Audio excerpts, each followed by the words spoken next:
membunuh sekian ribu orang, sekian puluh ribu orang. Mungkin ya kita tahu ada nama itu. Anda tidak ingin menyebut namanya. Tempat ini terlalu mulia untuk disebut nama orang itu di tempat ini. Ya.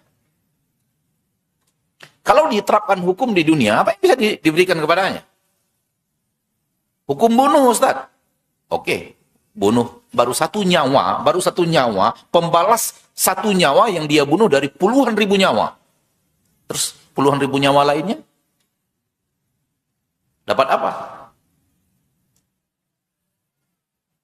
Namun itu bisa di akhirat. Bahwa kesalahannya yang telah membunuh sekian puluh ribu nyawa manusia dengan cara yang batil, yang tidak diizinkan oleh pencipta langit dan bumi, akan bisa dibalas sama adil dengan semua yang telah terbunuh dengan zalim. Dan ini diantara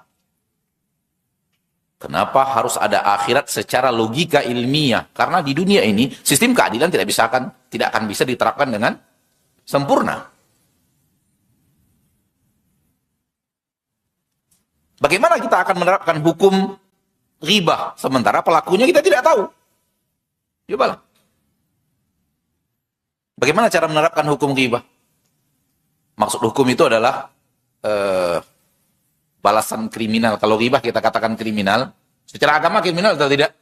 Kriminal. Di dunia bagaimana menerapkannya? Pelakunya kita tidak tahu. Dia ada di ribuan kilometer dari kita. Kita tidak kenal orangnya. Dan dia menghibahi kita. Bagaimana menerapkan hukum? Tapi semua itu bisa di akhirat.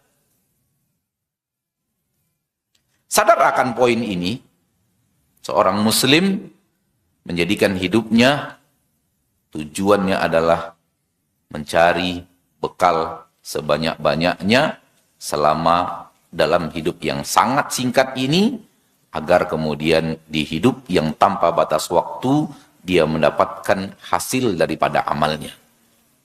Dan mudah-mudahan berkumpulnya kita pada hari ini di salah satu rumah Allah di permukaan bumi, di hari di mana sebenarnya hari libur kita dari kerjaan, mudah-mudahan merupakan salah satu bukti nyata, tanda-tanda bahwa kita adalah orang yang berusaha untuk mengumpulkan amal sebanyak-banyaknya.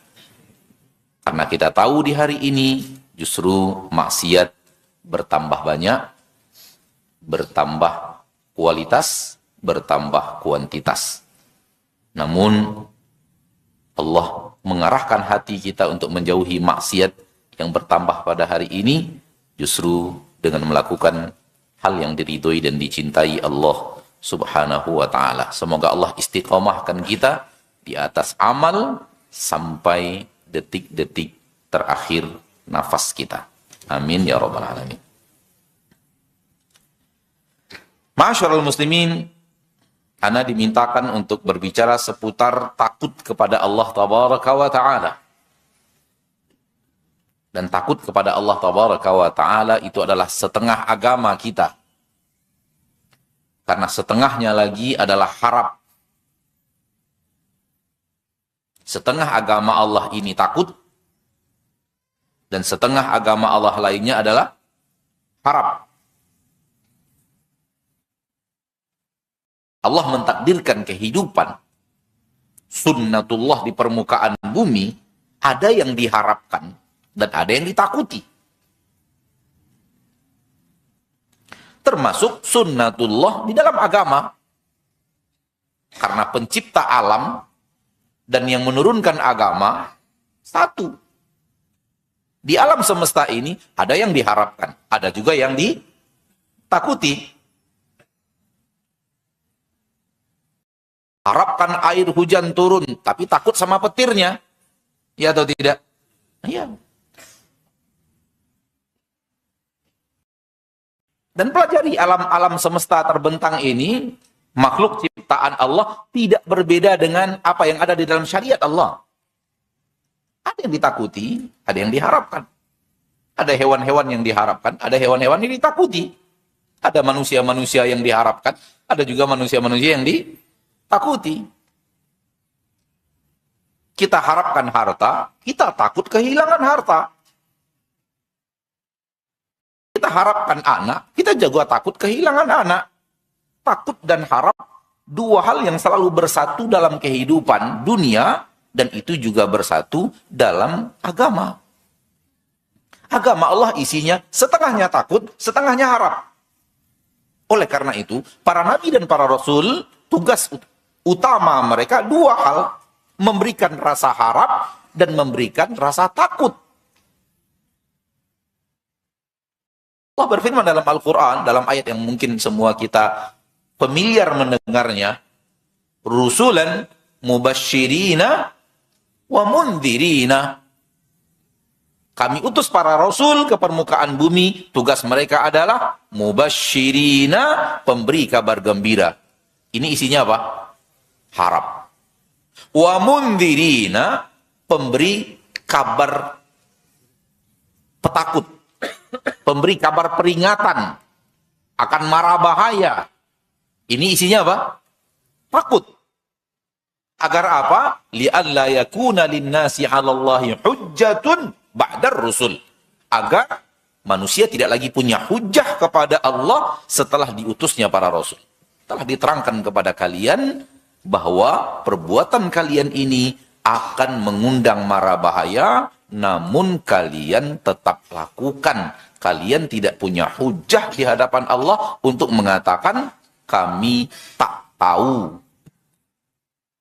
Kami tak pantas masuk neraka. Kami orang yang pantasnya dimaafkan. Kalau di dunia mah lisan bisa digerakkan apa saja. Dengan dusta tercanggih pun bisa. Namun di akhirat, pelaku dosa yang beraneka ragam, pelaku maksiat yang beraneka ragam, yang merasa dirinya benar, di akhirat akan menyatakan, memang benar-benar kami jahat. Memang benar-benar kami yang bejat. Dan memang benar-benar kami yang sesat. Itu ada di dalam Al-Quran pengakuan-pengakuan mereka. Allah nukilkan. Rabbana ghalabat alaina shiqwatuna. Rabb kami memang bejat itu sudah benar-benar menguasai kami. Itu artinya apa? Mereka ngaku, kami ini bejat memang. Karena di akhirat seluruh kebenaran terbongkar. Kebenaran hak terbongkar, kebenaran batil pun terbongkar. Hak terlihat nyata, dan batil terlihat nyata di akhirat, sehingga tidak ada yang bisa mengingkarinya. Hal yang sama di dunia juga, tapi butuh ilmu. Dan manusia bisa mengingkari dengan dusta beraneka ragam. Namun di akhirat, mereka tidak bisa melakukan itu. Karena di dunia mereka berhadapan dengan manusia yang bisa ditipu, sementara di akhirat mereka berhadapan dengan Rabb yang maha tahu segala-galanya, membongkar segala-galanya, sehingga seluruh yang samar tidak akan lagi samar, seluruh yang didustakan akan terlihat dan terbukti dusta, seluruh kebenaran akan terbukti kebenarannya. Oleh karena itu, dalam beragama, dalam beramal, jangan sembunyi-sembunyikan sesuatu kepada Allah. Tidak ada gunanya. Karena di sisi Allah semua tampak jelas. Saya selalu mengajak diri saya, diri kita semuanya, ayo bermuamalah kepada Allah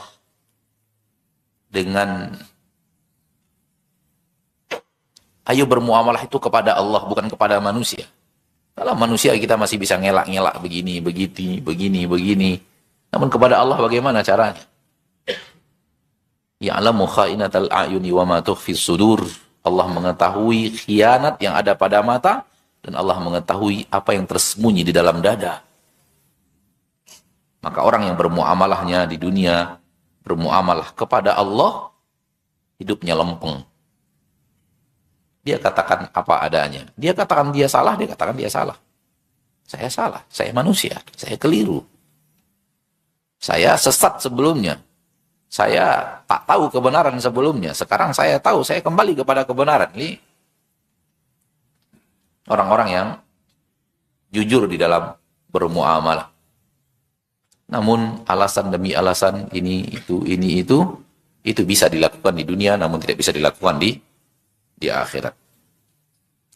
Di dalam surat Al-Hijr, ayat yang ke 49 dan 50,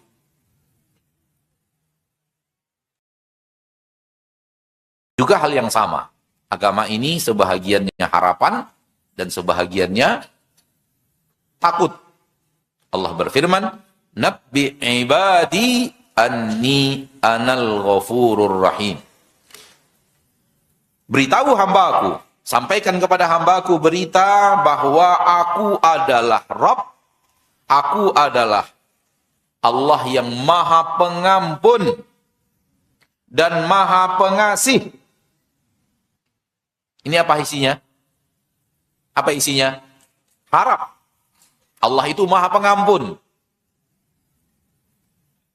Allah itu Maha Penyayang dan Pengasih. Harapan.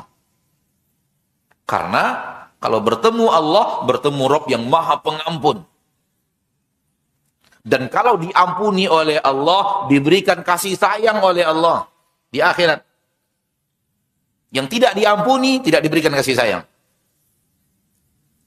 Oleh karena itu, masuk surga butuh ampunan. Dapatkan dulu ampunan, baru dapat rahmat di surga Allah Tabaraka wa Ta'ala yang Allah berikan kepada kita. Maka mencari surga, mencari ampunan Allah, dua hal yang terpisahkan. Diampuni dulu, baru disayangi. Nampak? Diampuni dulu, pada saat dihisab, baru kemudian diizinkan masuk surga dan mendapatkan nikmat di surga. Dua-duanya, baik ampunan adalah harapan, atau kasih sayang yang ada di surga Allah dengan aneka ragam rahmat dan nikmat yang sangat banyak, juga adalah harapan. Ini satu sisi pertama agama, harapan. Yang sisi yang kedua apa? Wa anna adzabi huwal adzabul alim. Dan sesungguhnya azab, beritahu juga mereka, dan sesungguhnya azabku juga azab yang teramat pedih. Jangan beritahu mereka kasih sayang saja. Beritahu juga mereka, aku memiliki azab, dan azab itu sangat teramat pedih.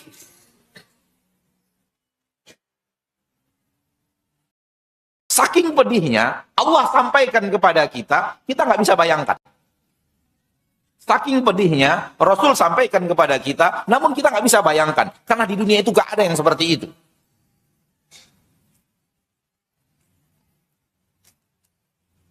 Allah berfirman tentang penduduk neraka, la yamutu fiha wa la yahya. Mereka tidak hidup di neraka, mati juga tidak. Coba bayangkan bagaimana caranya. Hah? Apa? Bisa nggak kita membayangkan apa yang Allah katakan ini secara gambaran? Hidup tidak, mati tidak. Dikatakan hidup, kok kayak mati? Di alam kita, yang kita tahu orang seperti ini pasti mati. Dikatakan mati, loh kok hidup? Itu kalimat yang sangat singkat menggambarkan azab dahsyat tiada tara yang sudah Allah sampaikan kepada kita, membayangkan pun tak bisa.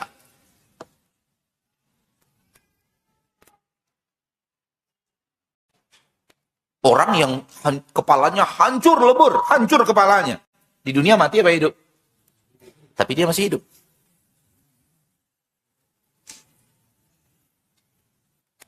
Terpisah daging dan tulangnya, semua terpisah. Di dunia orang mati apa orang hidup? Tapi dia hidup.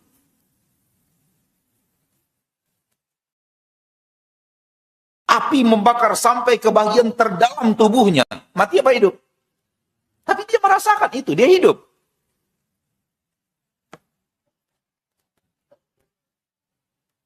Saking hausnya dikasih minum, bertaburan isi dalam tubuhnya, bertaburan isi dalam tubuhnya terpotong-potong. Mati apa hidup orang kayak gini? Tapi dia merasakan potongan, irisan-irisan potongan itu semuanya tanpa terkecuali. Ini yang dikatakan Allah dalam ayat yang sangat kecil saja. Tingkat dahsyat. Dan Allah sampaikan, kita pun nggak bisa bayangkan. Rasul mengatakan adab yang paling ringan di akhirat, orang yang disuruh meletakkan kakinya di 2 bara api. Bisa kita bayangkan itu, bara api. Oke, bara api, kita terapkan. Kalau di dunia kena bara api paling melepuh kita punya kaki. Sakit beberapa pekan. Tapi itu tidak. Panasnya bara api yang dia injak, itu membuat bagian tubuhnya semuanya kepanasan, panas menjalar ke atas, sampai otak yang ada di kepalanya mendidih. Kalau otak saja sudah mendidih, bayangkan apa yang ada di dalam ini yang lebih rendah daripada otak. Itu tidak mati itu. Dan itu adab paling ringan. Yang paling ringan saja, tak bisa kita bayangkan. Orang yang otaknya mendidih masih hidup. Orang yang bagian tubuh dalamnya mendidih semua dan masih hidup.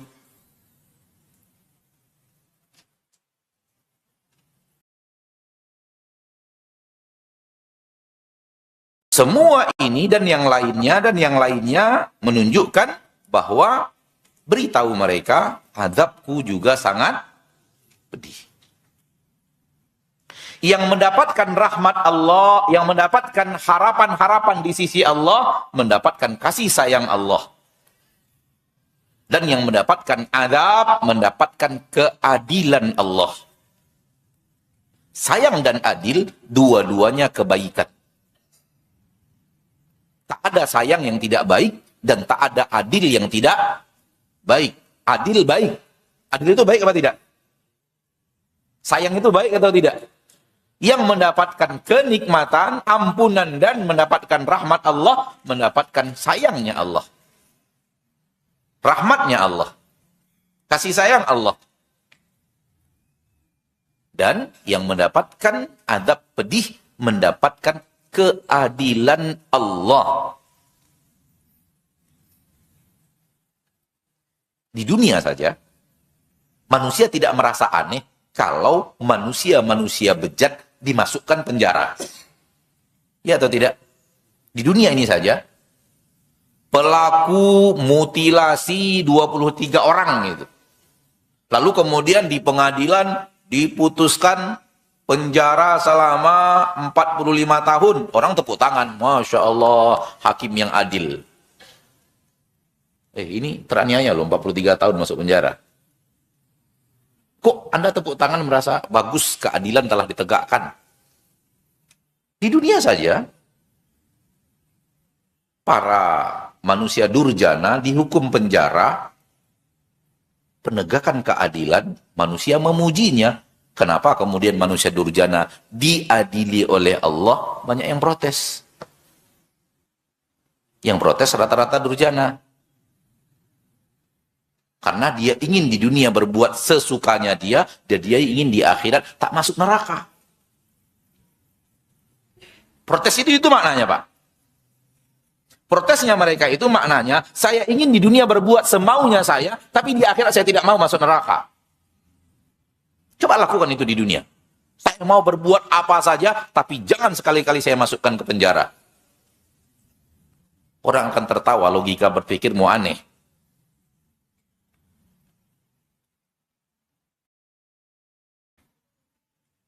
Itu pun yang akan masuk neraka itu orang-orang yang benar-benar pantas, benar-benar bejat, benar-benar celaka. Yang bejatnya sedikit-sedikit, insya Allah dapat ampunan. Insya Allah dapat ampunan. Bapak Ibu yang dimuliakan Allah, coba lihat. Satu amal saleh, 10 langsung. Satu maksiat, 1. 2 kali dia buat amal saleh, 20. 5 kali berbuat maksiat, baru 5. Bisa bayangkan nggak orang yang amal solehnya, amal maksiatnya lebih banyak, padahal nggak ada kelipatan. Terbayang nggak? Amal solehnya, amal maksiatnya banyak, padahal amal maksiat nggak ada kelipatannya. Ini kalau dikelipatan 10, Pak. Kalau kelipatan 700. Ada kan amal soleh kelipatan 700? Langsung 700. Kalah kelipatan yang dilipat gandakan oleh Allah amal soleh, dilipat gandakan, kalah jumlahnya dibanding amal maksiatnya yang tidak dilipat gandakan. Nampak betapa bejatnya orang-orang yang akan masuk neraka? Ketika amal itu ditimbang di akhirat, terbukti amal solehmu sedikit, padahal itu telah dilipat gandakan. Amal maksiatmu terlalu banyak, padahal tidak dilipat gandakan.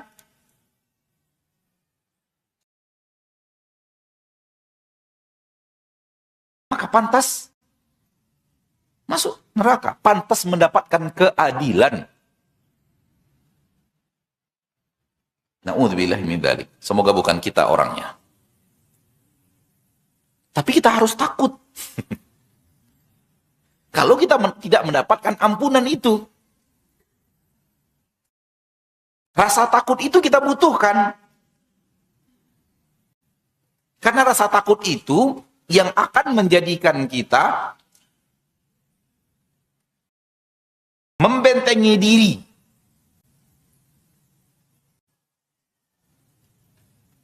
Sehingga harapan semua kita yang hadir di masjid ini, amal soleh kita lebih banyak dibanding amal maksiat.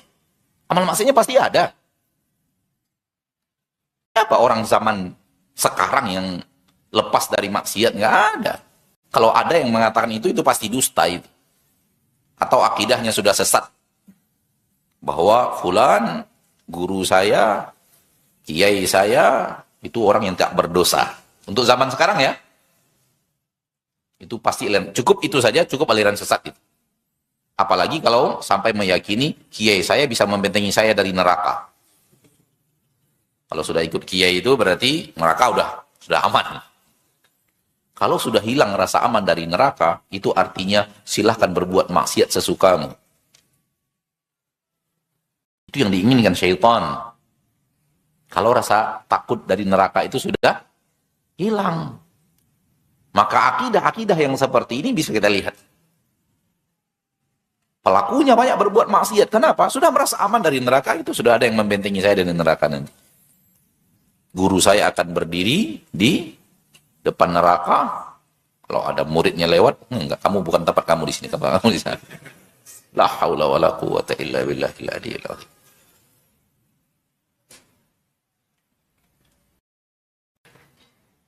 Ma'asyiral muslimin wal muslimat. Kembali kita kepada apa yang kita katakan tadi, terbagi dua. Agama kita pembagiannya dua, sebahagiannya harap, sebahagiannya takut. Karena agama kita juga dua, sebahagiannya perintah, sebahagiannya larangan. Agama kita cuma dua, silahkan, jangan. Itu aja udah, agama itu cuma dua, silahkan, jangan. Monggo, fadol, kerjakan, gak apa-apa, atau jangan. Itulah agama. Agama itu nggak repot-repot, nggak banyak bagiannya. Bagiannya cuma dua, silahkan dan jangan. Ustaz, hukum fikih ada 5. Wajib, sunat, mubah, makruh, haram. Kita katakan 4-nya silahkan, 1-nya jangan. Ya atau tidak? 4-nya apa? Silahkan, kerjakan. Bahkan yang 1-nya silahkan wajib. Silahkan tapi wajib gitu. Sunat, silahkan. Mubah, silahkan. Makruh, makruh apa? Jengkol apa? Jengkol silahkan tidak? Silahkan, gak diizinkan kok, silahkan. Kok ketawa? Yang ketawa pencinta jengkol kayaknya. pada titik makruh pun masih dapat izin silahkan. Bawang silahkan, duren silahkan. Karena aromanya demikian parah, lebih parah daripada bawang. Jadi masuk kelompok itu deh. Hanya satu yang jangan. Maka walaupun hukumannya 5 pembahagian, tapi dilihat lagi 4-nya kerjakan, silahkan, tak apa-apa, diizinkan. Satunya yang dilarang. Jadi agama kita perintah dan larangan. Silahkan, kerjakan, tinggalkan. Itu di agama kita semuanya. Nabi SAW bersabda dalam hadis yang sahih, "Ma nahaitukum anhu fajtanibuhu." Apa yang aku larang kalian meninggalkannya, apa yang aku larang kalian mengerjakannya, maka tinggalkan itu, jauhi. "Wa ma amartukum bihi fa'tu minhu mastata'tum." Dan apa yang kuperintahkan kepada kalian, kerjakan sesuai kemampuan kalian. Dikerjakan tapi sesuai kemampuan. Sanggup berdiri, harus berdiri, sholat wajib ya. Tak sanggup berdiri, kerjakan juga, tapi boleh duduk. Tak sanggup juga duduk, boleh berbaring. Sanggup puasa sunat, silahkan. Tak sanggup juga, tidak apa-apa. Seberapa sanggup? Semakin banyak, semakin baik, semakin dekat kepada cinta Allah, dan semakin dekat dengan ridho Allah. Mudah-mudahan dengannya menjadi orang yang diizinkan Allah untuk masuk surga. Apa yang aku larang kalian mengerjakannya, jauhi, tinggalkan. Apa yang aku perintahkan kalian mengerjakannya, maka lakukan sesuai kemampuan kalian. Itulah sabda Rasul kita tercinta. Berarti agama Rasul kita tercinta, yang diajarkan Rasul kita tercinta, setengahnya adalah larangan, setengahnya adalah perintah untuk dikerjakan. Namun yang dilarang-dilarang itu kita suka. Yang disuruh-suruh itu kita tak suka. Disinilah letaknya ujian. Kalau yang dilarang-larang itu kita benci, yang diperintah itu kita suka, kalau terbalik ya, tak ada ujian. Justru ujiannya terletak di titik yang dilarang apa yang Anda suka. Yang disuruh apa yang Anda tak suka.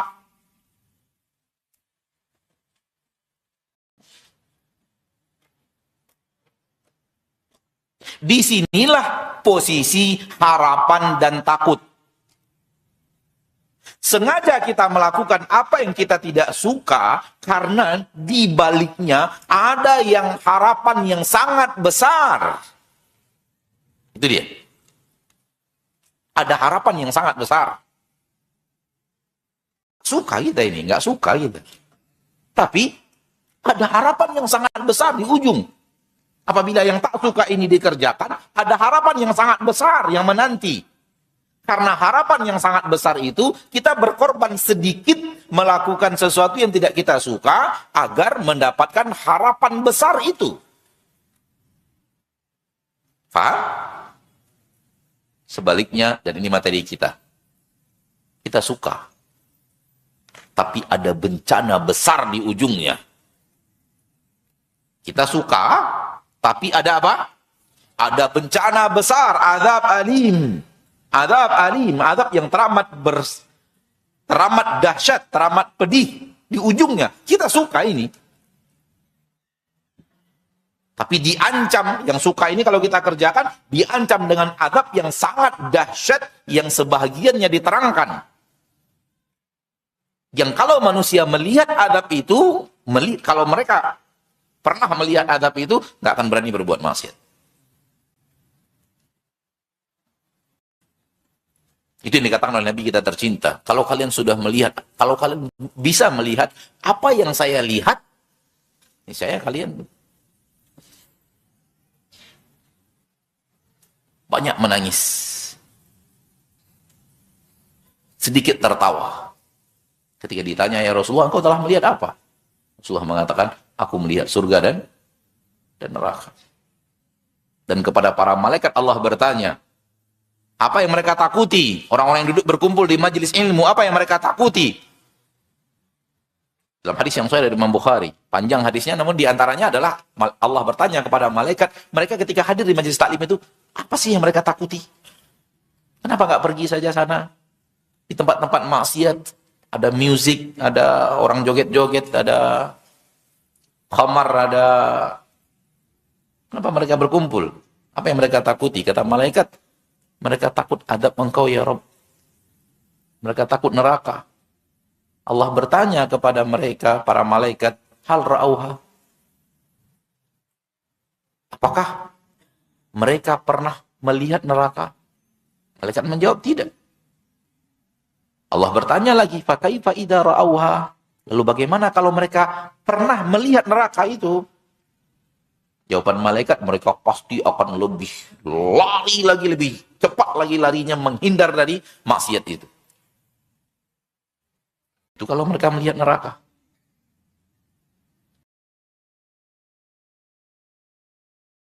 Ma'asyiral muslimin wal muslimat rahimani wa rahimakumullah. Di sini letaknya ujian. Yang dilarang-dilarang itu kita suka.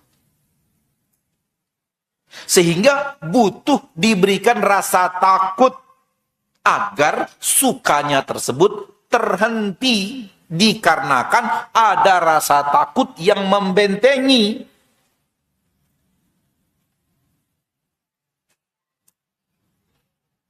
Sehingga rasa takut itu adalah anugerah Allah yang Allah berikan kepada kita agar kita selamat dari mara bahaya yang ditakuti itu. Rasa takut itu adalah kebaikan yang Allah berikan kepada kita agar kita selamat dari mara bahaya yang ditakuti.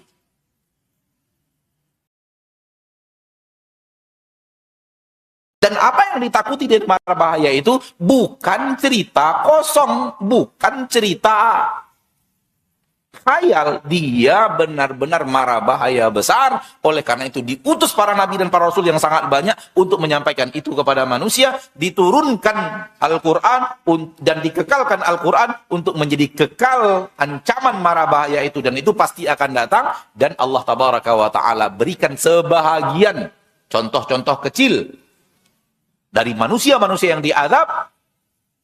Allah ceritakan di dalamnya, dan Allah buktikan sebahagian kecil dalam kehidupan nyata. Itu cuma sebagian kecil yang Allah buktikan. Sehingga ketika dibongkar kuburnya sudah terbakar, sudah gosong, sudah... Itu sebagian kecil. Dan itu tidak menambah iman kita. Kenapa? Karena iman kita telah sempurna sebelum itu. Melihat itu, wah tambah beriman saya. Sebelumnya gimana? Oh enggak maksudnya. Dibongkar kuburannya, nampak orang gosong. Semenjak itu saya betul-betul beriman dengan ada azab kubur. Jadi sebelumnya Anda tidak beriman. Tak ada cerita itu pun kita beriman, seiman-imannya. Saya yakin ada azab kubur. Itu hanya sebagian kecil yang Allah lihatkan. Yang ada di dalam kubur dari azab jauh lebih dahsyat daripada itu. Kita beriman sebelum adanya itu dan terdengarnya suara-suara jeritan kubur yang kata orang jeritan dari alam kubur semacamnya dan kisah-kisah lainnya yang kisah nyata ya. Yang menunjukkan bahwa Allah membuktikan itu adalah hal yang nyata. Baik. Jadi rasa takut ini ma'asyarul muslimin kita butuhkan. Dan sebenarnya semua agama itu kita butuhkan. Namun karena pada kesempatan yang berbagi ini kita diminta untuk bicara rasa takut, harus kita ketahui bahwa kita butuh rasa takut itu. Karena kalau rasa takut itu sudah hilang, yang disuka-sukai itu tuh nggak ada lagi pagarnya. Pagarnya udah nggak ada. Pagar pembatas untuk kita melakukannya udah nggak ada karena telah hilang rasa takut yang membentengi tadi. Rasa takut itu yang membentengi orang yang beriman. Dia cinta harta. Cinta harta itu ada di dalam dirinya. Namun dia takut berbuat riba karena diancam. Dia takut mencuri karena diancam. Dia takut transaksi-transaksi yang haram karena diancam.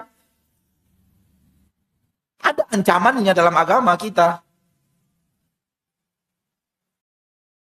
Dia ada cintanya di sana, tapi dia tidak berani melakukannya karena dia sangat-sangat tahu bahwa ada hal-hal berat, ancaman berat yang akan terjadi, bencana besar yang akan dia dapatkan dengan kelakuannya atau perbuatannya yang seperti ini. Dan itu hanya itu yang bisa menghalangi orang dari maksiat. Kalau yang penghalangnya hanya pandangan mata manusia, itu bisa ditutup. Kalau penghalangnya hanya CCTV bisa dirusak. Ya. Terbukti sekarang berapa banyak CCTV. Perampok tetap juga bisa berhasil merampok. Atau dia tutup wajah segala macam, sehingga sulit untuk dideteksi siapa orangnya. Ma'asyarul muslimin. Maka inilah kelebihan agama Allah.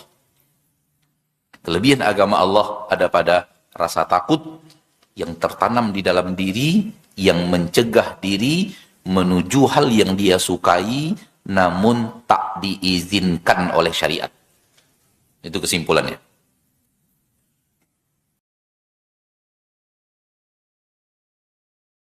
Dia ingin, tapi dia mencegah dirinya untuk keinginannya itu, karena keinginannya itu sudah sesuatu yang tidak diizinkan Allah untuk dia lakukan.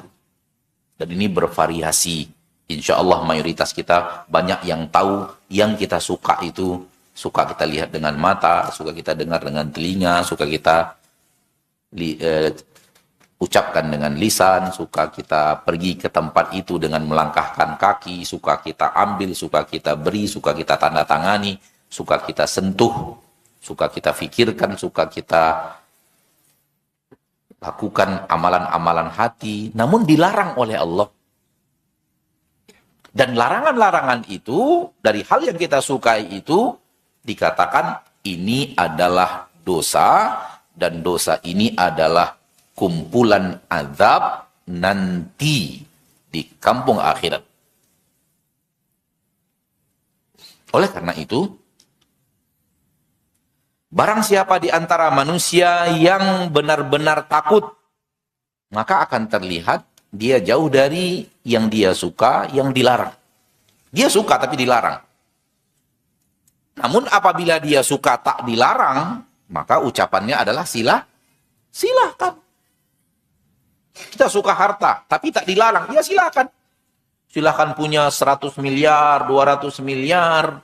Asal halal. Nggak apa-apa.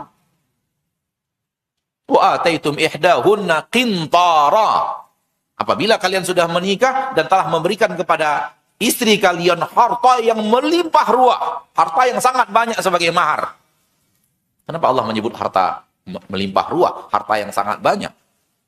Karena manusia memang cinta itu, terutama wanita. Sehingga Allah Tabaraka wa Ta'ala menyebut kalian telah memberikan harta yang sangat banyak kepada dia sebagai mahar.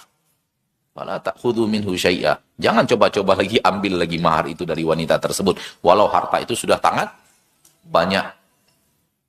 Dulu giliran sayang maharnya dikasih sebanyak-banyaknya. 500 miliar, Masya Allah. Supaya apa? Diekspos di televisi nasional. Gitu. Jangan, kalau sudah berhubungan badan, jangan coba-coba minta lagi. Itu nggak boleh. Harta halal. Harta halal pada dasarnya halal. Sebanyak apapun. Islam tidak bertabrakan dengan kekayaan. Bahkan Islam adalah agama fitrah. Fitrah kita semuanya cinta harta. Maka harta sebanyak apapun tidak bertabrakan dengan fitrah. Yang bertabrakan dengan agama adalah, bertabrakan dengan Islam adalah harta yang haram. Sekecil apapun. apalagi besar. Harta yang di dalamnya ada penzoliman kepada manusia. Harta yang di dalamnya ada hasil khianat. Harta yang di dalamnya ada hasil penipuan. Harta yang di dalamnya adalah tangis orang lain yang kita nikmati sambil tertawa. Kepedihan orang lain yang kita nikmati.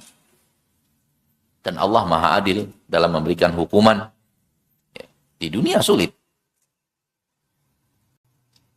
Ma'asyiral muslimin, ma'asyiral muslimat, maka takut adalah bahagian daripada sifat yang sangat dicintai Allah Subhanahu wa taala.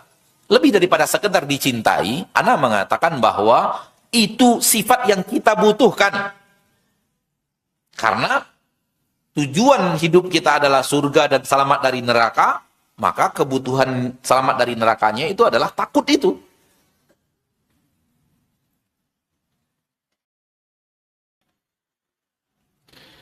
Ketika takut dihisab, amal kita benahi. Jadi masing-masing diri membenahi amal masing-masing karena rasa takut yang ada pada diri masing-masing itu. Dan itulah kehebatan agama Allah yang tak akan mungkin ada peraturan dunia yang sampai kepada seperti itu. Tak ada manusia mengawasi dirinya masing-masing kecuali di agama Allah. Engkau ada ada pengawas dirimu. Siapa pengawas dirimu? Dirimu sendiri. Itu yang disebut dengan muraqabatullah. Diri mengawasi diri. Siapa yang mengawasi diri kita? Ya diri kita sendiri. Lalu bagaimana caranya untuk lepas dari pengawasan itu? Nggak bisa. Kita ingin, tapi diri kita takut. Lah, takutnya itu yang mengawasi inginnya. Paham nggak? Jadi diri kita sebagai pengawas diri kita. Kalau pengawasnya orang lain bisa ketiduran. Orang lain bisa safar. Orang lain bisa ditipu. Orang lain bisa diberikan argumentasi-argumentasi yang membuat dia akhirnya ya Anda benar. Tapi kalau sudah diri mengawasi diri, bagaimana cara lari? Kemana mau lari? Yang mengawasi diri Anda adalah Anda sendiri. Rasa takutmu mengawasi rasa sukamu kepada sesuatu yang tidak diizinkan untuk dinikmati. Taib, kalau rasa takut itu hilang, apa yang akan terjadi? Bebas. Sebebas-bebasnya. Dan itu yang diinginkan oleh orang-orang kufar, terutama orang-orang dari barat sana sekarang. Itu pola hidup mereka. Asal engkau tidak mengganggu orang lain tidak teraniaya oleh dirimu, asal dilakukan suka atas rasa suka, maka tak ada hukuman yang menjerat. Itu bukan kriminalisme. Sehingga lahirlah agama apa? Kehidupan yang tak pernah ada kejelasan. Sembrawut.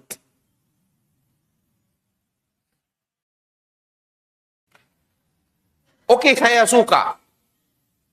Tapi ada orang lain nggak suka loh. Ada orang lain yang nggak suka.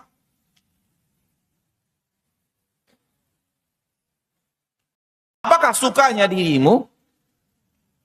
Engkau lakukan juga, padahal ada orang lain yang tak suka. Engkau ambil hartanya. Engkau suka, oke. Orang yang diambil harta? Nggak suka.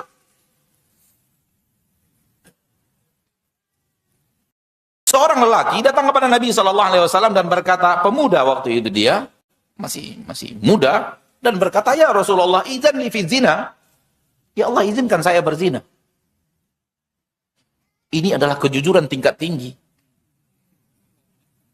Kejujuran tingkat tinggi. Dan itu hebatnya orang-orang terdahulu. Dan itu salah satu, sampai sekarang masih menjadi ciri khas orang Arab, jujur mereka tinggi. Mengatakan apa yang ada di isi hatinya.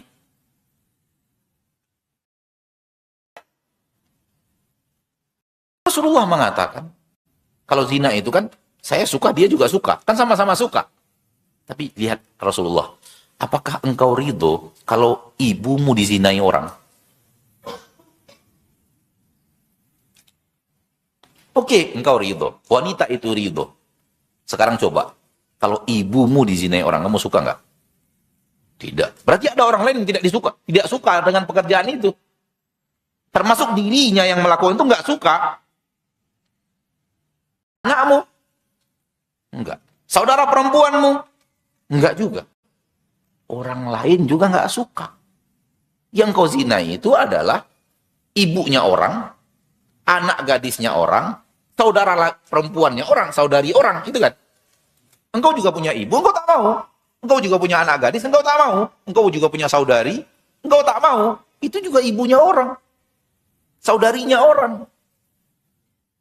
Anak gadisnya orang. Itu lihat syariat Allah. Oleh karena itu apabila tidak ada lagi rasa takut asal mau, hancur kehidupan. Dunia ibahah tidak mendatangkan kecuali petaka dan bencana. Dunia asal suka, asal ridho, tak ada yang bisa memprotes. Itu semua ketika rasa takut telah dicabut dari hati, hidup dunia ini saja. Nggak ada, setelah dunia ini nggak ada. Kita hanya menikmati hidup di dunia ini, nggak ada rasa takut di akhirat. Akan ada nanti di akhirat begini, yang akan ada di akhirat begitu. Ancaman-ancaman itu nggak ada dalam rumus mereka. In hiya illa hayatuna dunia. Sehingga tidak ada yang harus ditakuti. Yang ditakuti itu hanya hukum dunia dianggap kriminal. Baru dia takut. Sebenarnya takut dunia saja. Namun takut dunia ini nggak bisa. Kenapa? Bisa diakali. Bisa tidak ketahuan. Bisa ditutup. Bisa seolah-olah keburukan itu adalah kebenaran. Bisa dimainkan dengan aneka ragam hujah-hujah yang batil.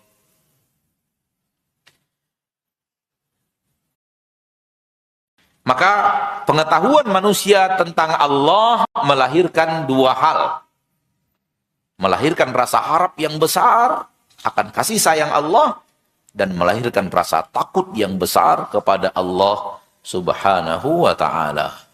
Karena Allah kalau ridho, Allah akan memberikan ampunan dan kasih sayang. Namun kalau Allah murka, Allah memberikan azab yang sangat teramat dahsyat. Kalau kita lihat agama kita, banyak hal yang harus ditakuti. Yang terbesar di antaranya adalah, yang paling besar adalah takut kepada Allah. Takut kepada murka Allah. Dan takut kepada neraka Allah. Itu yang terbesar. Takut kepada Allah dan murkanya dan nerakanya. Tapi selain itu juga banyak. Banyak yang ditakuti. Takut wafat dalam keadaan su'ul khatimah. Takut dosa tak diampuni. Takut dapat catatan kitab di tangan kiri. Takut amal maksiatnya lebih berat daripada amal ibadah dan ketaatan. Takut amal tidak diterima. Itu juga ada takutnya. Takut amal tidak diterima. Takut istiqomah yang sekarang berubah di akhir hayat menjadi intikas. Berbalik lagi ke arah kemaksiatan. Istiqomahnya tidak continue. Istiqomahnya berhenti. Ketaatannya berhenti dan pindah. Dan itu ada. Ada orang-orang yang sudah rajin, hilang. Begitu ketemu lagi, sudah di atas perbuatan maksiat. Jadi itu hal yang harus ditakuti. Dan takut juga dosa kita dibalas oleh Allah di akhirat. Takut dosa kita penghambat datangnya hidayah. Takut dosa kita dibongkar oleh Allah di dunia. Banyak hal yang ditakuti.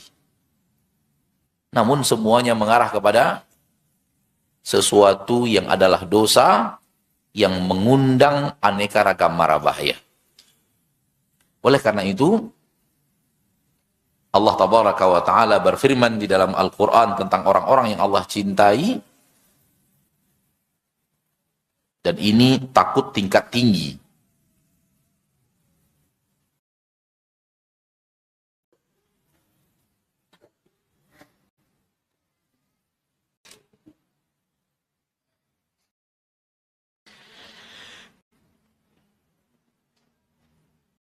Surat Al-Mu'minun ayat 60.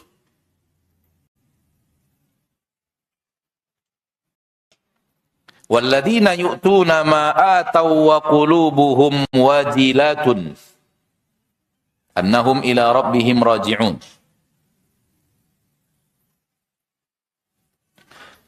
Orang-orang yang melakukan apa yang mereka lakukan, yang mendatangi apa yang mereka datangi, maksudnya mengerjakan apa yang mereka kerjakan, dan hati mereka takut.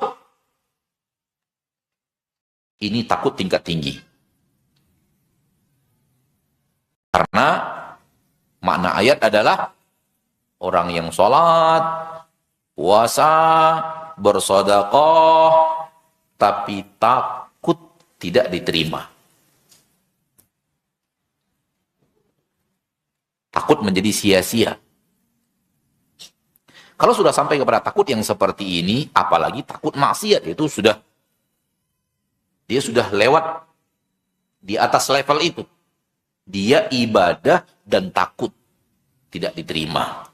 Dan inilah sebenarnya sifat asli orang yang beriman.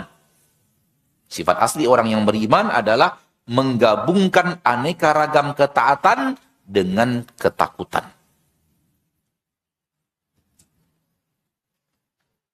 Apabila ini ada pada diri kita, berharaplah dengan harapan besar, mudah-mudahan iman yang sebenarnya iman itu benar-benar ada di dalam diri kita. Berharap ya, karena kepastian semuanya di tangan Allah. Ayat ini bukan berbicara pelaku maksiat.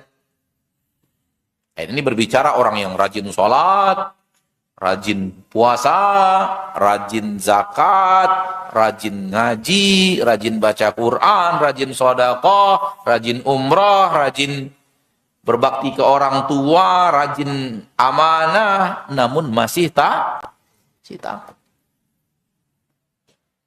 Seperti para malaikat, mirip para malaikat. Kalau manusia tidak ada yang seperti malaikat. Malaikat hidup mereka semuanya taat, tetap takut kepada Allah. Karena mereka tahu siapa Allah. Ini takut tingkat tinggi.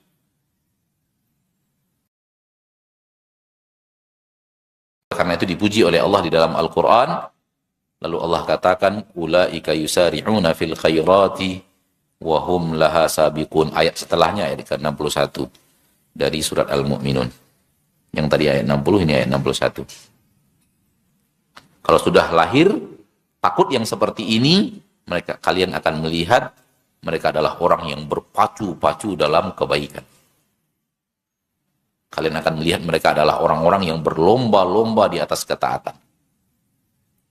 Imam Hasan Al-Basri mengatakan, orang mukmin itu hidup dengan taat dan takut. Dan orang kafir dan orang munafik itu hidup di atas maksiat dan rasa aman. Ini perkataan Imam Hasan Al-Basri. Orang mukmin hidup di atas taat dan takut. Dan orang kafir dan orang munafik hidup di atas maksiat dan rasa aman.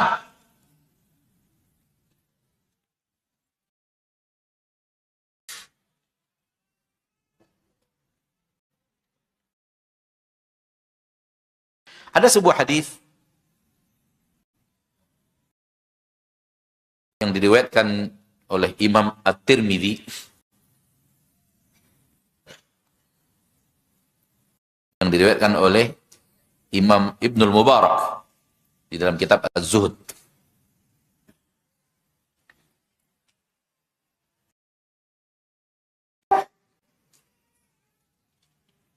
Rasulullah SAW bersabda, Allah Tabaraka wa Ta'ala berkata, hadisnya hadis Qudsi, La ajma'u ala abdi khawfaini wa la ajma'u lahu amnaini. Aku tidak akan menggabungkan kepada hambaku dua ketakutan. Sebagaimana aku tidak akan menggabungkan untuknya dua keamanan. Idza aminani fid dunya, apabila dia merasa aman dariku di dunia, di akhirat nggak aman itu berarti. Karena dua keamanan tidak digabungkan. Apabila dia merasa aman dariku di dunia, akhaftuhu yaumal qiyamah, maka takut itu akan kuberikan kepadanya pada hari kiamat. Wa idza khafani fid dunya, apabila dia takut kepadaku di dunia, amantuhu yaumal qiyamah, aku akan berikan kepadanya aman pada hari kiamat. Takut di dunia, berbuah aman di akhirat. Merasa aman di dunia, berbuah takut di akhirat.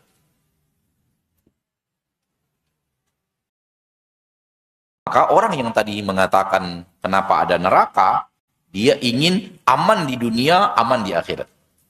Aman di dunia dan aman di akhirat.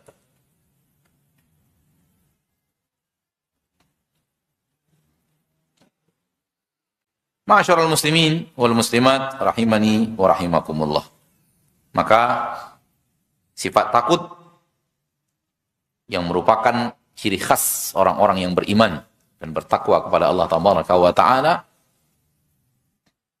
akan melahirkan benteng yang sangat kuat dan kokoh dari hal yang dia sukai, namun Allah tidak izinkan. Rabb pencipta dirinya tidak izinkan. Apabila benteng ini, apabila rasa takut itu hilang, maka benteng itu roboh. Dan antara dia dan apa yang tidak diizinkan Allah Tabaraka wa Ta'ala tidak akan ada lagi pagar. Maka lihatlah aksi.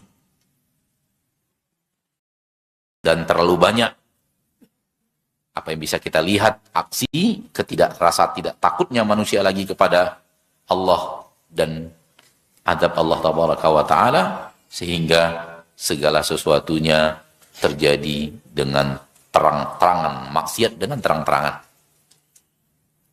Harusnya maksiat itu dilakukan sembunyi-sembunyi, tapi ketika rasa takut makin lama makin hilang, maka maksiat itu pun dilakukan secara terang-terangan.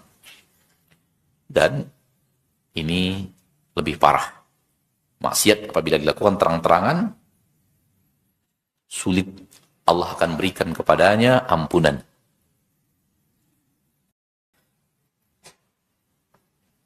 Semoga Allah berikan kepada kita sebuah sifat yang itu adalah kebutuhan dalam hidup kita di permukaan bumi untuk mencapai kejayaan akhirat, yaitu rasa takut kepada Allah, kepada murkanya, kepada azabnya, kepada istidrajnya, kepada hal-hal yang tidak kita ridhoi, tidak kita sukai, daripada adab, daripada su'ul khatimah, daripada makar Allah Tabaraka wa Ta'ala.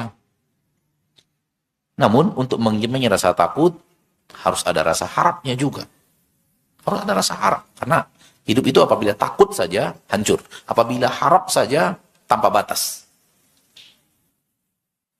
Oleh karena itu hidup mukmin itu bagaikan dua sayap burung, sebahagian setengahnya sayap bernama sayap takut, dan setengahnya lagi sayap bernama sayap harap. Dan Allah banyak memuji orang-orang yang takut. Walladzina hum min adzabi rabbihim musyfiqun. Mereka orang-orang yang takut kepada adab Rabb mereka. Wa yad'unana raghaban wa rahaba. Mereka berdoa kepada kami, beribadah kepada kami penuh rasa harap, penuh rasa takut. Tatajafa junubuhum 'anil madaji yad'una rabbahum khaufan wa tama'an. Mereka bangkit dari malam hari, dari tidurnya, lalu mereka sholat malam. Khaufan, penuh dengan rasa takut, wa tama'an, dan rasa harap. Karena kita juga tergabung dari dua hal. Satu, ketaatan yang telah kita lakukan. Dua, kemaksiatan yang pernah terjadi dan mungkin akan terjadi lagi. Jadi yang satunya ditakuti, yang satunya diharapkan. Maka jangan pernah mengasah rasa takut kepada Allah Tabaraka wa Ta'ala. Orang yang benar-benar takut kepada Allah itu pun terlihat bahkan dalam ucapannya. Ucapannya terlihat terhadang. Ada yang menghalangi dia untuk berbicara. Ada yang menghalangi dia untuk ngomong. Padahal omongan itu asyik. Maksiat itu sifatnya asyik. Enjoy. Maka seluruh ajakan-ajakan maksiat rata-rata ajakan untuk enjoy hidup. Bahkan tempat-tempat maksiat juga diberi nama happy-happyan gitu kan. Apa namanya itu? Pokoknya happy, enjoy gitu-gitulah. Pokoknya yang mengarah kepada happy-happy itu identik dengan nafsu, syahwat, dan identiknya dengan maksiat. Nah, wallahu ta'ala alam, ini yang bisa kita sampaikan pada kesempatan yang berbahagia ini. Waktu yang tersisa kita gunakan untuk menjawab pertanyaan, andai pertanyaan itu bisa kita jawab.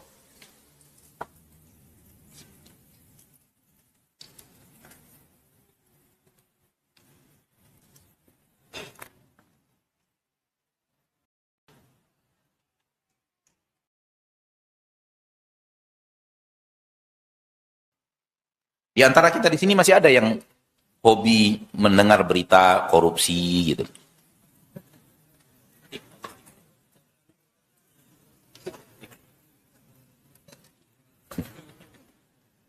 Hobi itu, fulan itu kriminalnya apa sih, korupsinya apa sih, berapa banyak sih, bagaimana kejadiannya sih. Harusnya rasa takut kita menghadang kita melakukan itu. Tidak ada gunanya. Dan mulut kita kemudian akan mengucapkan kata-kata yang tidak baik.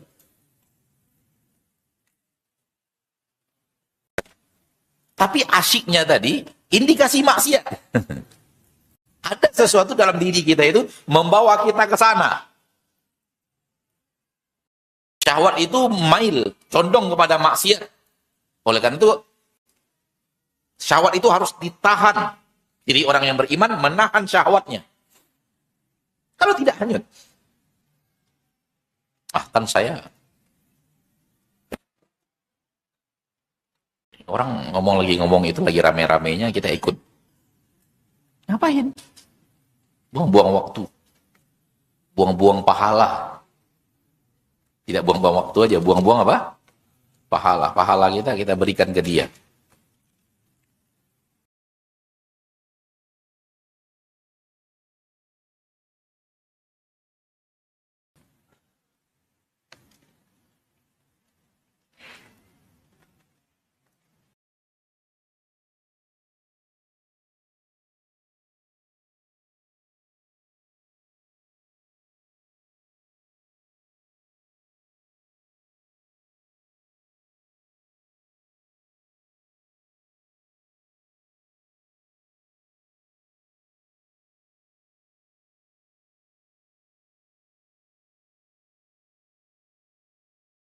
Ada orang yang memahami kewajiban istri itu hanya biologis untuk suaminya.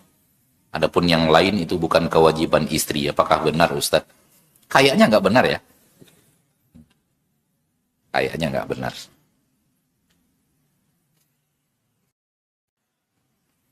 Allah sudah membagi dua.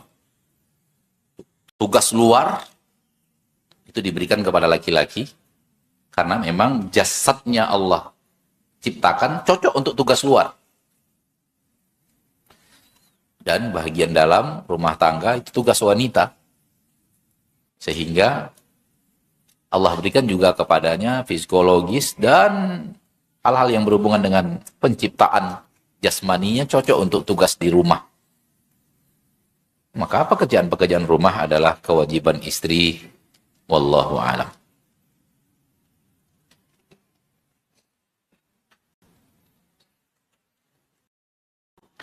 Kalau manusia semua hidup cuma satu kali di bumi, lalu kenapa Nabi SAW bertemu dengan nabi-nabi lain di langit ketika peristiwa Isra dan Mi'raj.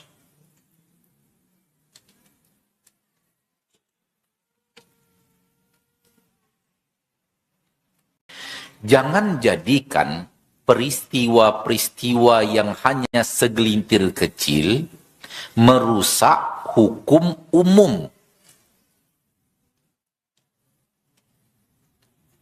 Jadi pahami? Peristiwa-peristiwa yang kejadiannya hanya sekali-sekali saja. Jangan itu dijadikan argumentasi untuk merusak hukum umum.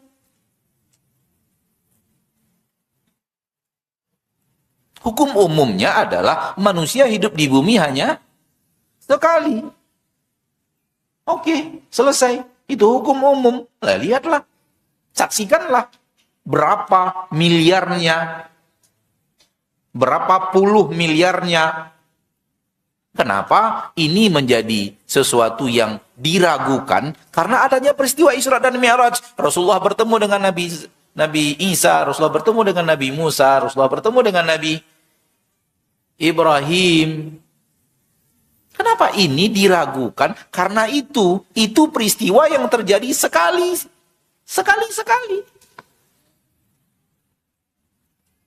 Peristiwa yang dia adalah pengecualian dari kaedah umum. Maka jadikan hukum umum adalah ini, pengecualiannya adalah ini. Enggak bertabrakan. Asal jangan ditabrakkan. Ya kan? Tidak bertabrakan, asal jangan ditabrakkan. Allah menciptakan manusia sempurna, paling sempurna. Lalu kenapa ini diciptakan kepalanya jadi dua? Kembar tapi nyatu. Kepala dua, tangan 4, kaki 4. Tubuh 1. Ada atau tidak? Loh, ini kan kejadian pengecualian. Bukan hukum umum.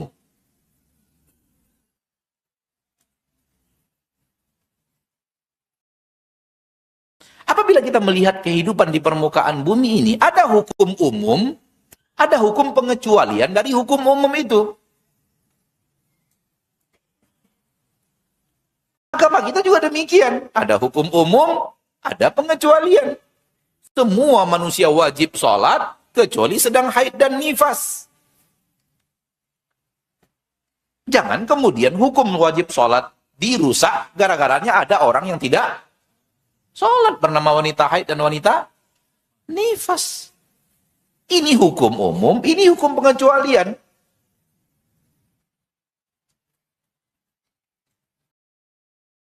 Kesalahannya ada di sini. Allah ketika bicara hukum umum, kemudian dibantah dengan kejadian yang sangat minim, yaitu pengecualian dari hukum umum itu. Sebenarnya tidak bertabrakan. Kok bisa? Allah fa'alu lima yurid. Allah maha mampu mengerjakan apapun. Wallahu ta'ala alam.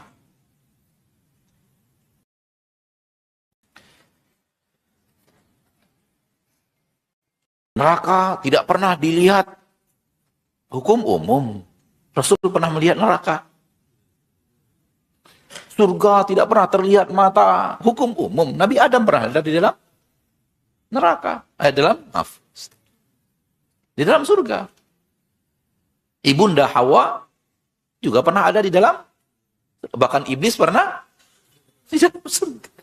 Pengecualian. Namun, tetap hukum yang ada di surga sesuatu yang tak terlihat, hukum umum. Lihat berapa miliar manusia yang tidak pernah melihat surga dan melihat neraka. Jangan dibantah hukum umum ini, akhirnya dilemahkan hukumnya hanya karena kejadian sedikit. Kejadian apa ya namanya? Apa bahasa Indonesianya itu? Kejadian yang kejadian khusus ya udah gitu. Kejadian spesial.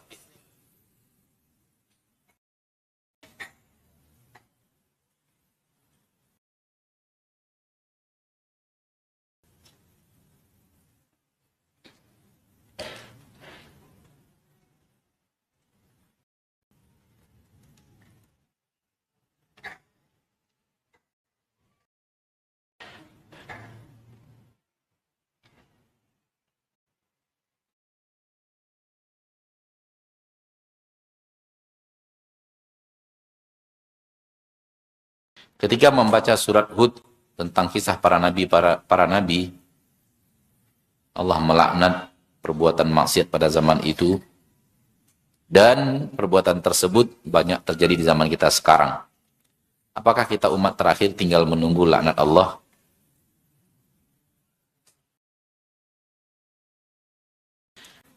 Biasanya kelakuan maksiat terjadi di umat terakhir, di umat awal pun yang kita sebut tadi, cerita tentang kisah para nabi, itu pun tidak kejadian langsung dihukum. Enggak. Itu terjadi lagi, diingatkan lagi, terjadi lagi, diingatkan lagi, terjadi lagi, diingatkan lagi, terjadi lagi, ditegur lagi. Seperti itu sampai titik batas waktu yang Allah inginkan, Allah melihat sudah tidak bisa lagi diingatkan, lalu Allah turunkan azab. Seperti itu. Tidak, kita mendengar kisahnya dakwah hukum. Hukuman maksudnya. Dakwah azab. Sekira-kira kita terbayang, begitu didakwahi, tak terima, langsung diadab. Tak begitu. Prosesnya mirip proses kita. Ditegur. Ketika ditegur, Allahu Akbar, Allahu Akbar, Allahu Akbar. Astagfirullah, astagfirullah, astagfirullah. Itu ketika ditegur. Selesai tegurannya, balik lagi. Sudah mulai hilang rasa takut ketika gempa, likuifaksi itu terjadi, balik lagi. Fir'aun pun demikian. Allah kirim kodok. Allah kirim darah. Allah kirim kutu. Allah kirim belalang. Itu tidak satu fase. Kirim dulu belalang. Kewalahan Fir'aun dan kerajaan dan tentaranya yang katanya kuat, lawan belalang nggak kuat. Katanya dia punya tentara yang tak bisa dikalahkan. Tapi lawan belalang, nggak kuat. Kewalahan Fir'aun dan tentaranya yang katanya hebat. Lalu datang kepada Nabi Musa, wahai Musa, berdoalah kepada Rabbmu. Kalau Rabbmu bisa menghalau belalang ini, kami akan beriman. Lalu Nabi Musa berdoa, lalu Allah angkat belalang. Kembali lagi. Dan itu pakai proses loh. Setelah itu Allah kirim kutu. Di mana-mana kutu. Gitu lagi, datang lagi kepada Nabi Musa. Berdoalah kepada Rabbmu, angkat. Jadi ditegur. Balik lagi. Ditegur lagi, diingatkan lagi, balik lagi, ditegur lagi, diingatkan, balik lagi. Semua itu proses sampai kepada titik azab benar-benar diturunkan. Dan itu tidak tertutup kemungkinan. Kalau kita nggak balik-balik juga, azab diturunkan.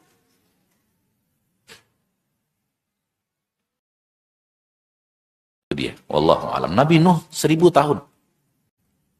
1000 tahun berdakwah. Baru setelah itu diturunkan azab. Sebelum-sebelumnya itu teguran pasti. Azabnya diturunkan setelah 1000 tahun.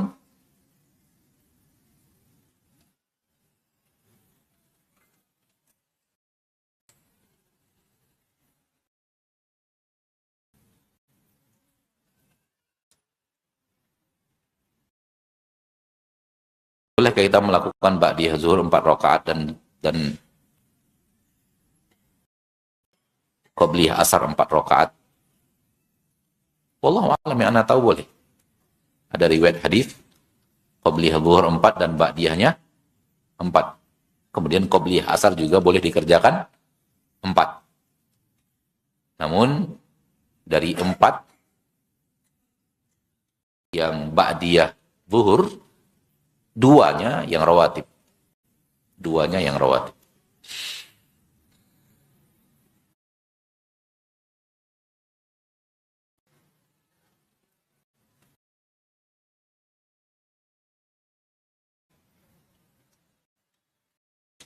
Jika seorang hamba punya dosa besar lalu bertaubat, apakah tetap masih ada azab dan siksa kubur? Betul, kita sudah bertaubat. Pertanyaannya adalah, Apakah taubat kita itu diterima atau tidak? Apakah diterima atau tidak? Tahukah kita? Tak tahu. Oleh karena itu, jangan tanya apa yang kita nggak bakalan tahu. Iya. Kaidahnya begitu. Jangan tanya sesuatu yang kita gak akan bakal bisa jawab. Karena hukumnya kita tidak tahu. Naam, kita sudah taubat. Minta ampun kepada Allah. Sudah berhenti daripada dosa itu. Tapi pertanyaannya, apakah kita tahu taubat kita diterima atau tidak? Jawabannya, tidak tahu. Kalau kita tidak tahu, maka pertanyaan ini otomatis batal. Kenapa? Karena pertanyaannya terkait dengan sesuatu yang tidak diketahui tadi. Ustaz, saya sudah bertaubat, dulunya berbuat dosa besar, saya sudah bertaubat. Apakah tidak diadab lagi di sisa kubur, diadab di neraka? Tak tahu. Jawabannya tak tahu mau bagaimana? Karena taubatnya kita tidak tahu diterima atau tidak. Secara ilmiah, ini secara bahasan ilmiah ya. Kalau diterima Allah, tak ada lagi adab. Kalau tidak diterima oleh Allah, tetap ada. Ini ilmiahnya begitu. Bahasan ilmunya begitu. Bahasan real kejadiannya, jawabannya tidak tahu. Kalau saya berbuat maksiat lalu saya tobat, apakah saya nanti akan mendapatkan adab juga dari tobat saya tadi, dari dosa tadi Ustaz? Saya sudah taubat Ustaz. Taubatnya itu kita nggak tahu diterima atau tidak. Memang kita sudah taubat, tapi apakah kadar taubat kita tadi sesuai dengan kadar yang Allah inginkan? Sehingga benar-benar Allah masukkan ke dalam kadar taubatan nasuha. Kalau masuk dalam kadar taubatan nasuha, pasti Allah tidak akan ingkar janji. Allah berjanji, kalau kalian taubatan nasuha, la ukaffiranna ankum sayyi'atikum wa la udkhilannakum jannat.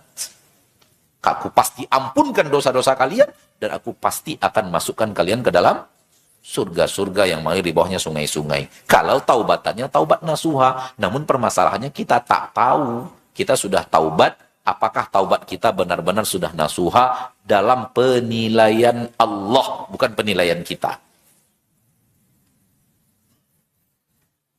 Maka hal-hal yang berhubungan dengan sesuatu yang tidak kita ketahui, tidak bisa kita bangun di atasnya pertanyaan.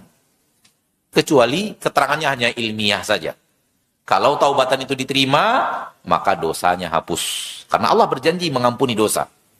Tapi kalau tidak diterima, maka dosanya tidak hapus. Wallahu ta'ala alam. Tentu harapan kita diterima. Takut tidak nah itu dia. Harapannya diterima, takut tidak diterima.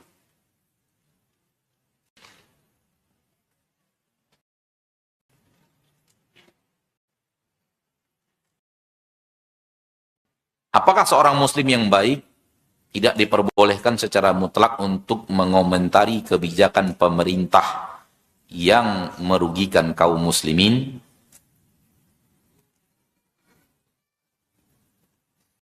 Kaidahnya adalah, kalau hasil akhirnya capek ngomong saja, ngapain?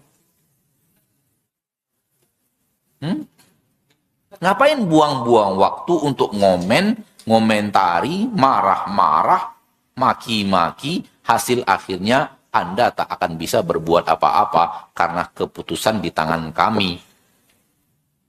Mau apa? Kecuali ngomen-ngomennya kita itu ada peluang untuk Anda seorang jenderal bintang 4 misalnya. Kalau Anda komen, peraturan itu bisa goyang gitu. Awalnya merugikan bisa dirubah, janganlah pada Pak Jenderal marah gitu. Artinya apa? Perbuatan kita itu ada efek baiknya enggak? Ada hasilnya atau tidak? Atau hanya menghabiskan waktu kita untuk komentar kemudian nggak ada apa-apa di balik semua itu? Bukankah Nabi dan para sahabat juga dizolimi oleh Abu Jahal dan kawan-kawannya? Apakah Nabi mengizinkan para sahabat untuk mencaci maki? Tapi Nabi menyuruh sabar, maafkan, biarkan. Sabar, maafkan, biarkan. Sampai kapan Ustaz? Sampai datang pertolongan Allah. Kalau pertolongan Allah tidak datang di dunia, kita akan pasti dapatkan di mana? Di akhirat. Itu pasti. Karena haknya akan kembali kepada pemilik haknya, yang menzolimi akan dibalas dengan kezolimannya, dengan keadilan yang tidak menyisakan satu kezoliman. Maka perbuatan kita mikir-mikir manfaatnya ada atau tidak. Ada efeknya atau tidak. Atau kita akan habis celah, caci, maki, marah-marah, kemudian itu hanya akan ada efek apapun. Kita juga harus mikir itu. Kalau nggak ada manfaatnya, ngapain? Tapi kalau seandainya ada sesuatu yang bisa kita katakan, dan perkataan kita itu bisa dengan perhitungan yang matang, ya, bukan asal-asalan, bukan semangat buta, bisa paling tidak memberikan mereka untuk menimbang kembali keputusan itu. Ada kemungkinan diizinkan lagi, ada kemungkinan penzoliman itu dicabut lagi. Kalau memang seperti itu, silakan. Tapi kalau tidak, maka kita hanya menghabiskan waktu kita untuk hal yang pada akhirnya kita pun tahu sia-sia. Dan itu bukan pekerjaan orang mukmin. Sampai di sini pertemuan kita pada kesempatan yang berbahagia ini, ma'asyarul muslimin wal muslimat. Semoga Allah tabaraka wa ta'ala memberikan kepada kita di dalam hati rasa takut kepadanya, kepada murkanya, kepada nerakanya, kepada aneka ragam dosa-dosa dan kesalahan yang pernah kita lakukan. Dan takut Allah tabaraka wa ta'ala tidak memaafkan setelah kita minta maaf kepadanya dan berulang-ulang minta ampunannya. Semoga diberikan oleh Allah ketakutan kepada kita, wafat su'ul khatimah, sehingga dengannya kita rajin beribadah, agar harapannya ketika beribadah itulah kematian datang menjemput. Subhanakallahumma wa bihamdika, asyhadu an la ilaha illa anta, astaghfiruka wa atubu ilaik. Assalamualaikum warahmatullahi wabarakatuh.